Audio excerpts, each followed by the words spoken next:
ರಾಜ್ಯ ರಾಜಕಾರಣದಲ್ಲಿ ಮತ್ತೊಮ್ಮೆ ಈಗ ಟ್ಯಾಕ್ಸ್ ವಾರ್ ವಿಚಾರ ಸದ್ದು ಮಾಡ್ತಾ ಇದೆ. ಮತ್ತೊಮ್ಮೆ ಕೇಂದ್ರ ಸರ್ಕಾರದ ವಿಚಾರದಲ್ಲಿ ರಾಜ್ಯ ಸರ್ಕಾರ ಅಪಸ್ವರವೆತ್ತಿದ್ದು ಪತ್ರವನ್ನ ಬರೆಯೋದಕ್ಕೆ ಮುಂದಾಗ್ತಾ ಇದೆ. ಕೇಂದ್ರ ವರ್ಸಸ್ ರಾಜ್ಯ ಟ್ಯಾಕ್ಸ್ ವಾರ್ ಈ ಮೂಲಕ ಜೋರಾಗ್ತಾ ಇದೆ. ದೀಪಾವಳಿ ಕಳೀತಾ ಇದ್ದಂತೆ ಮತ್ತೆ ಲೆಟರ್ ಅನ್ನು ಬರೆಯುತ್ತಂತೆ ರಾಜ್ಯ ಸರ್ಕಾರ ಟ್ಯಾಕ್ಸ್ನ ವಿಚಾರಕ್ಕೆ. ರಾಜ್ಯದ ತೆರಿಗೆ ಪಾಲಿಗಾಗಿ ಮತ್ತೆ ಪತ್ರವನ್ನ ಬರೆಯೋದಕ್ಕೆ ಸಿಎಂ ರೆಡಿಯಾಗಿದ್ದಾರಂತೆ. ಕೇಂದ್ರ ಸಹಕರಿಸ್ತಾ ಇಲ್ಲ ಅಂತ ಹೇಳಿ ಸಿಎಂ ಡಿಸಿಎಂ ಬಹಿರಂಗವಾಗಿ ಬೇಸರವನ್ನ ಹೊರಹಾಕ್ತಿದ್ದಾರೆ. ಕೇಂದ್ರಕ್ಕೆ ಪತ್ರವನ್ನ ಬರೆದು ನಮ್ಮ ಪಾಲಿನ ಹಕ್ಕು ಮಂಡನೆಗೆ ಚಿಂತನೆಯನ್ನ ನಡೆಸಿದೆಯಂತೆ ರಾಜ್ಯ ಸರ್ಕಾರ.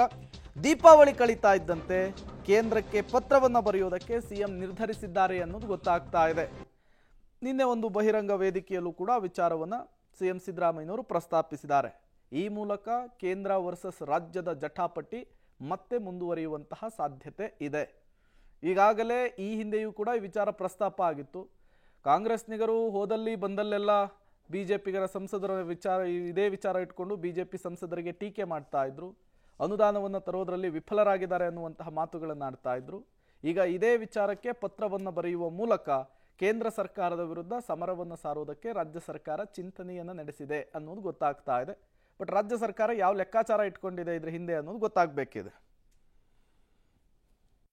ನಾವು GST ಕಲೆಕ್ಟ್ ಮಾಡಿಕೊಡ್ತಿದ್ವಲ್ಲ, ಅದರಲ್ಲಿ ಕರ್ನಾಟಕಕ್ಕೆ ನಾವು ವಾಪಸ್ ಬರ್ತಾ ಇತ್ತು. ಕರ್ನಾಟಕಕ್ಕೆ ಸುಮಾರು 15,000 ಕೋಟಿ ಕಡಿಮೆ ಆಯಿತು. ಎಷ್ಟು? ಯಾರಿಗೆ ನಷ್ಟ? ನಮಗೆ ನಷ್ಟ ಅಲ್ವಾ? ನಾನು ಅದಕ್ಕೆ ಹೇಳ್ತಾ ಇದ್ದೆ, 15,000 ಕೋಟಿ ನಮಗೆ ಕಡಿಮೆ ಆಗೋಯ್ತು. ಯಾರಿಗೆ ಹೇಳ್ಕೊಳ್ಳೋದು ಇದನ್ನ? ಅವರು ಫೋಟೋ ಹಾಕಿಸ್ಕೊಂಡು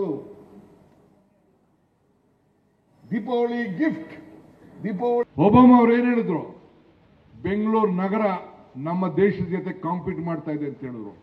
ಅಂತದಕ್ಕೆ ನಾನು ಮೋದಿ ಸಾಹೇಬ್ರಿಗೆ ಹೇಳಿದೆ ಮೊನ್ನೆ ಮೆಟ್ರೋಗೆ ಬಂದಾಗ, 6ನೇ ನಮ್ಮ ಯೆಲ್ಲೋ ಲೈನ್ ಮೆಟ್ರೋ ಬಂದಾಗ, ನೀವು ಕೊಡಬೇಕು ಸರ್, ಬಾಂಬೆ ಆದ್ಮೇಲೆ ಮಹಾರಾಷ್ಟ್ರ ಆದ್ಮೇಲೆ ಅತಿ ಹೆಚ್ಚು ಟ್ಯಾಕ್ಸ್ ಅನ್ನು ನಾವು ಕೊಡ್ತಾ ಇದ್ದೇವೆ ಅಂತೇಳಿ 1.5 ಲಕ್ಷ ಕೋಟಿ ರೂಪಾಯಿ ಇನ್ವೆಸ್ಟ್ ಮಾಡ್ತಾ ಇದ್ದೀವಿ, ನೀವು ನಮಗೆ ಸಹಾಯ ಮಾಡಿ ಅಂತ ಕೇಳಿದೆ.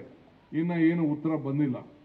ಸೊ ಅದಕ್ಕೆ ನಾನು ತಮ್ಗೆ ಹೇಳ್ದಷ್ಟೇ. ಈಗ ತಾನೇ ಒಬ್ರು MP ಬಂದಿರಂತ, ಅವ್ರಿಗೂ ಅದೇ ಹೇಳಿದೆ, ನಿಮ್ಗೆ ಇಷ್ಟೆಲ್ಲ ಬೆಂಗಳೂರಿಗೆ ಹಣ ಸಹಾಯ ಮಾಡ್ತಾ ಇದೀವಿ ನಾವು ಕೇಂದ್ರ ಸರ್ಕಾರಕ್ಕೆ, ಹೇಳ್ರಿ ಹೋಗಿ ನೀವು ಅನ್ನೋ ವಿಚಾರವನ್ನು ಕೂಡ ನಾನು ಹೇಳಿದ್ದೇನೆ. ಒಬಾಮಾ ಅವರು ಮತ್ತಷ್ಟು ಡೀಟೇಲ್ಸ್ ಅನ್ನು ಕೊಡ್ತಾರೆ ನಮ್ಮ ಪ್ರತಿನಿಧಿ ಸುಖೇಶ್ ನೇರ ಸಂಪರ್ಕದಲ್ಲಿ ಜಾಯಿನ್ ಆಗಿದ್ದಾರೆ.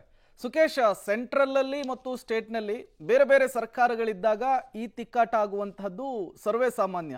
ಈ ಹಿಂದೆಯೂ ಕೂಡ ರಾಜ್ಯ ಸರ್ಕಾರ ಇದೇ ರೀತಿ ಆಪಾದನೆ ಮಾಡಿದೆ, ಅದನ್ನ ಈಗ ಮುಂದುವರಿಸಿಕೊಂಡು ಹೋಗಿದೆ, ಅಸ್ತ್ರ ಮಾಡ್ಕೊಂಡಿದೆ ಅನ್ನೋದ್ರಲ್ಲಿ ಡೌಟ್ ಇಲ್ಲ.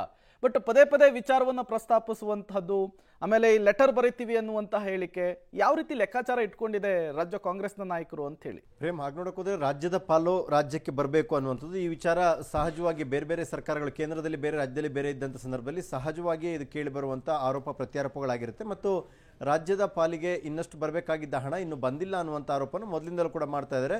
ಹಂತ ಹಂತವಾಗಿ ಕೊಟ್ಟಿದ್ದಾರೆ ಅನ್ನುವಂಥದ್ದು ಅಥವಾ ಇನ್ನೂ ಕೊಡ್ತಾರೆ ಅನ್ನುವಂಥದ್ದು ಹೀಗೆ ಬಿಜೆಪಿ ನಾಯಕರ ಸಮರ್ಥನೆಗಳು ಕೂಡ ಇರುತ್ತೆ. ಅದರಲ್ಲಿ ಪ್ರಮುಖವಾಗಿ ಬೇಕಾದ ರಾಜ್ಯದ ಪಾಲನಾ ಟ್ಯಾಕ್ಸ್ ಎಷ್ಟು, ಅದೆಷ್ಟು ಬರಬೇಕು, ಎಷ್ಟು ಬಾಕಿ ಇದೆ, ಅದು ಕೊಡುವಂಥದ್ದು ಕೇಂದ್ರ ಸರ್ಕಾರವು ಕೂಡ ಕೊಡಲೇಬೇಕಾಗುತ್ತೆ.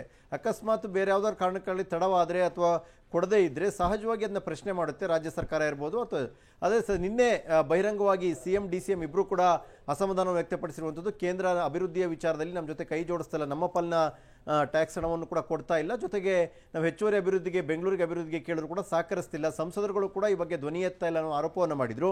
ಹಾಗೆ ರಾಜ್ಯದ ಪಾಲನಾ ಹಕ್ಕು ಮಂಡನೆ ಮಾಡೋಕ್ಕೆ ಮುಖ್ಯಮಂತ್ರಿಗಳು ಮುಂದಾಗಿದ್ರು ಅನ್ನೋ ಮಾಹಿತಿ ಕೂಡ ಬರ್ತಾ ಇರುವಂಥದ್ದು. ಯಾಕಂದರೆ ಈಗಿರುವಂಥ ಹಿಂದೆಯೂ ಕೂಡ ಪ್ರಧಾನಿಯವರಿಗೆ ಪತ್ರವನ್ನು ಕೂಡ ಬರೆದಿದ್ರು, ನಮ್ಮ ಪಾಲನೆ ಇಷ್ಟು ಬರಬೇಕಿನ್ನು ಬಂದಿಲ್ಲ ಅನ್ನುವಂಥದ್ದು. ನಿರ್ಮಲಾ ಸೀತಾರಾಮನ್ ಅವರಿಗೆ ಬರೆದಿದ್ರು, ಪ್ರಧಾನಿಯವರಿಗೆ ಬರೆದಿದ್ರು. ಬಹುಶಃ ಹಬ್ಬ ಕಳೀತದಂತೆ ಮತ್ತೆ ಅಂಥದೇ ಒಂದು ಪ್ರಯತ್ನಕ್ಕೆ ಮುಂದಾಗುವಂಥ ಸಾಧ್ಯತೆ ಇದೆ. ಯಾಕಂದರೆ ರಾಜ್ಯದ ಪಾಲಿನ ತೆರಿಗೆ ಹಣ ಬಂದರೆ ಹೆಚ್ಚು ಅಭಿವೃದ್ಧಿ ಕಾರ್ಯಗಳಿಗೆ ಅನುಕೂಲ ಆಗುತ್ತೆ ಅನ್ನುವಂಥ ನಿಟ್ಟಿನಲ್ಲಿ ಈ ಒಂದು ಪತ್ರವನ್ನು ಬರೀಬೇಕು ಅನ್ನೋ ತೀರ್ಮಾನಕ್ಕೆ ಮುಖ್ಯಮಂತ್ರಿಗಳು ಬಂದಂತೆ ಕಾಣಿಸ್ತಾ ಇದೆ. Prem, right, thank you Sukhesh, ತಮ್ಮ ಎಲ್ಲ ಮಾಹಿತಿಗೆ ಧನ್ಯವಾದ. ಪತ್ರ ವ್ಯವಹಾರದಿಂದ ಏನಾದರೂ ಲಾಭ ಆಗುತ್ತಾ ಇಲ್ವಾ? SDRF NDRFನ ಅಡಿ ಈಗಾಗಲೇ ಹಣವನ್ನು ಬಿಡುಗಡೆ ಮಾಡಿದ್ದಾರೆ, ಅದು ಸಾಕಾಗಲ್ಲ ಅಂತಕ್ಕಂಥದ್ದು ಸಿದ್ದರಾಮಯ್ಯನವರ ಆರೋಪ.